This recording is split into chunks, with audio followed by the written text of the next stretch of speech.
Hai,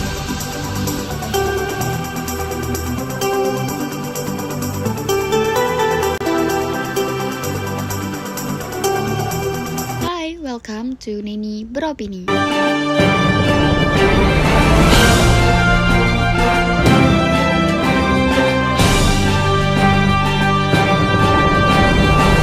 Pada video kali ini, saya akan membahas tentang bagaimana dampak pertumbuhan ekonomi terhadap Indonesia dan cara untuk meningkatkan pertumbuhan ekonomi melalui ekspor. Kondisi ekonomi dunia saat ini masih di tahap perbaikan pasca terjadinya COVID-19 pada tahun 2019.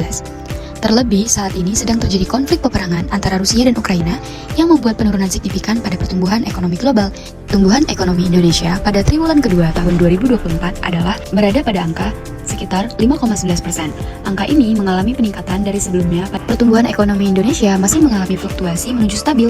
Pertumbuhan ekonomi memiliki banyak dampak positif terhadap negara termasuk Indonesia. Beberapa dampak pertumbuhan ekonomi adalah meningkatkan taraf hidup masyarakat, menciptakan lapangan kerja, dan meningkatkan infrastruktur. Dengan banyaknya dampak positif yang diterima negara dari pertumbuhan ekonomi, maka dari itu pemerintah saat ini sedang gencar melakukan berbagai upaya untuk menstabilkan bahkan meningkatkan pertumbuhan ekonomi Indonesia. Pertumbuhan ekonomi itu sendiri dipengaruhi oleh beberapa faktor, yaitu yang pertama sumber daya alam, yang kedua sumber daya manusia, dan yang ketiga perdagangan internasional. Dari faktor-faktor di atas, salah satu faktor penting yang dapat meningkatkan pertumbuhan ekonomi adalah aktivitas perdagangan internasional. Salah satunya adalah kegiatan ekspor. Ekspor memiliki peran sangat penting dalam mendorong pertumbuhan ekonomi Indonesia. Dengan meningkatkan ekspor dapat meraih manfaat yang signifikan, diantaranya peningkatan devisa, penciptaan lapangan kerja, peningkatan produksi, transfer teknologi, dan diversifikasi ekonomi. Banyak sekali bukan manfaat dilakukannya ekspor di Indonesia sendiri sudah cukup banyak dilakukan, mulai dari bahan mentah hingga hasil olahan. Namun, mengingat masih terjadinya fluktuasi dalam pertumbuhan ekonomi, maka kita perlu meningkatkan kualitas dan nilai ekspor yang kita lakukan. Berikut adalah beberapa cara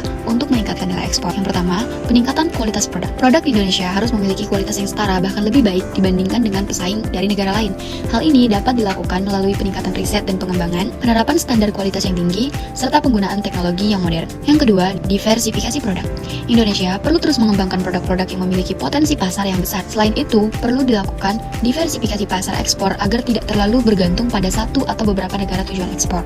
Yang ketiga, peningkatan infrastruktur. Infrastruktur yang memadai sangat penting untuk menunjang kegiatan ekspor. Selanjutnya, dukungan kebijakan pemerintah. Pemerintah perlu memberikan dukungan yang kuat bagi para eksportir melalui berbagai kebijakan, seperti pemberian insentif fiskal, fasilitas perizinan, dan dukungan promosi produk Indonesia di pasar global. Dan yang terakhir adalah peningkatan kualitas sumber daya manusia.